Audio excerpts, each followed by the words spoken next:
Ma'am cinema అయితే సూపర్గా ఉంది. చాలా చాలా బాగుంది. అంటే ఎంత సస్పెన్స్గా అంటే చూసుకుంది ఇంకా ఏంటి అన్నట్టు ఉంది. అయినా బాగుంది కూడా, చాలా సూపర్గా ఆడుతుంది.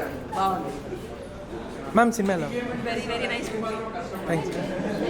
సినిమాలో అమ్మ మ్యామ్ సినిమాలో థ్యాంక్స్. మ్యామ్ సినిమాలో సెకండ్ హాఫ్ బాగుంది. ఇది యాక్చువల్ మనం ఇక్కడ అంటే తెలుగు మూవీస్లో చాలా తక్కువ చూస్తామండి ఇట్లాంటి సబ్జెక్ట్స్. హాలీవుడ్ మూవీస్లో ఎక్కువ కనబడుతుంది. అండ్ టేకింగ్ అండ్ ఎవ్రీథింగ్ చాలా డిఫికల్ట్ టు హ్యాండిల్ యాక్చువల్లీ. కానీ చాలా ది బెస్ట్ వర్క్ అనాలి. డైరెక్టర్ గారు చాలా బాగా హ్యాండిల్ చేశారు. యాక్టర్స్ కూడా చాలా బాగా చేశారు. One of the actors Vikram Mahadev, ఆ అబ్బాయి కూడా చాలా బాగా చేశాడు. అండ్ ఓవరాల్గా ఆర్టిస్ట్ అందరూ సూపర్. లీడ్ క్యారెక్టర్ విజయ్ గారు కానీ సూపర్ చేశారు. డైరెక్టర్ గారు కూడా and music and background score super అండి. హాలీవుడ్ రేంజ్లో ఉంది అని చెప్పొచ్చు. And very difficult genre to pull off. Congrats to the team and all the best. భయ్య ఇప్పుడు హత్య మూవీ చూశాను, చాలా బాగుంది. పోలీస్ క్యారెక్టర్ కానీ లవ్ స్టోరీ కానీ చాలా బాగుంది.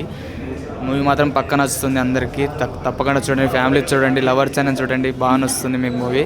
చాలా బాగుంది. ఈరోజు అయితే లవ్ స్టోరీ కూడా చాలా ఉంది. చాలా అద్భుతమైన మూవీ. మీరు తప్పకుండా వస్తుంది. ఫ్యామిలీతో మాత్రం తప్పకుండా వెళ్ళి చూడండి. అండ్ ధన్య బాలకృష్ణ గారు చాలా బాగా చేశారు. సూపర్ అండి. టెక్నికల్గా, మ్యూజిక్గా, బ్యాక్గ్రౌండ్ మ్యూజిక్ కానీ, ఆ టెక్నికల్గా కెమెరా వర్క్ కానీ చాలా ఎక్స్ట్రాడినరీగా ఉంది. అందరు పర్ఫార్మెన్స్ బాగుందండి. సో తప్పక చూడాల్సిన చిత్రం. Thank you. సినిమా చాలా బాగుందన్న. సినిమా మెయిన్ పిల్లలు ఎవరంటే మ్యూజిక్ డైరెక్టర్ అన్న, సెకండ్ ఏంటంటే స్టోరీ అన్న, యాక్టింగ్ మాత్రం ఎవరి క్యారెక్టర్ మాత్రం వాళ్ళు మాత్రం ఎర్రగొట్టేశారన్న. సినిమా మాత్రం వాచబుల్ అన్న. హత్య మూవీ అసలు మామూలుగా లేదు, నెక్స్ట్ లెవెల్ అనిపించింది. అంటే చూస్తున్నంత సేపు అసలు నెక్స్ట్ లెవెల్ ఫీల్ వచ్చింది. ఆ థ్రిల్లింగ్ ఎలిమెంట్స్ కానీ, సస్పెన్స్ కానీ ఒక రేంజ్కి తీసుకెళ్ళిపోయింది.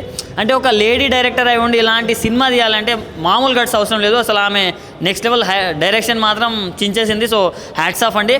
అండ్ లవ్ స్టోరీ కూడా ఉంటుంది దీంట్లో, చాలా బాగుంటుంది. సో సీరియస్లీ చెప్తున్నా, సో చూడొచ్చు మూవీ వెళ్ళి. సినిమా చాలా బాగుంది.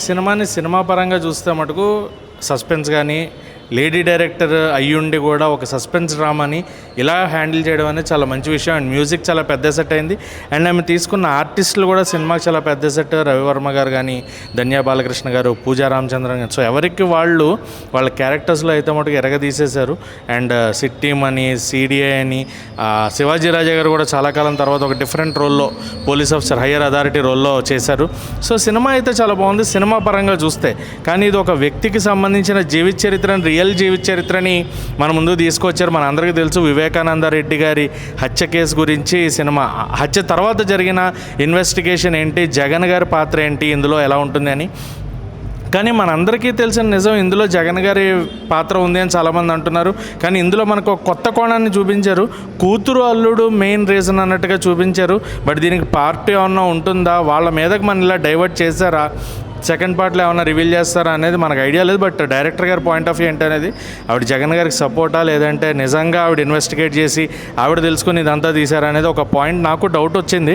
బట్ వివేకానంద రెడ్డి గారి హత్య కేసు ప్రకారం చూసుకుంటే కనుక మనందరికీ తెలిసిన పాయింట్ ఆఫ్ వ్యూ, జగన్ గారు అండ్ రిలేటివ్స్ ఎవరైతే ఉన్నారో కొంతమంది భారతిరెడ్డి గారి తరఫున వాళ్ళందరి హ్యాండ్ ఉన్నట్టు మనకు తెలుస్తుంది. బట్ ఇక్కడ మనకి ఇన్వెస్టిగేషన్ ఇదంతా కూడా డిఫరెంట్ వేలో జరిగింది. కంప్లీట్గా కూతురు అల్లుడి మీద కంప్లీట్గా వాళ్ళిద్దరి మీదకి టర్న్ అయిందనమాట. సో నిజంగా జరిగింది ఏంటనేది ఇంకా ఇన్వెస్టిగేషన్ జరుగుతుంది. It's open case. ఎవరు ఇంకా దాన్ని ఫైనలైజ్ చేయలేదు, ఫైండ్ అవుట్ చేయలేదు. సో ఏం జరిగిపోయింది మరి ఇంకా ఏంటి.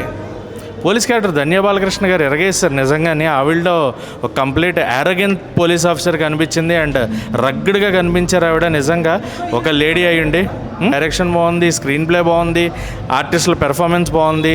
బట్ ఆ ఇన్వెస్టిగేషన్ జరిగిన కోణంలోనే డౌట్లు ఉన్నాయి. సో ఏం చేశారు నిజంగా ఏంటి అనేది, నిజమైన ఇన్వెస్టిగేషన్ జరిగి వాస్తవాలు బయటకు వస్తే దీనికి పార్ట్ 2 కంక్లూడ్ చేసే విధానం ఏమన్నా ఉంటుందేమో వేచి చూడాలి.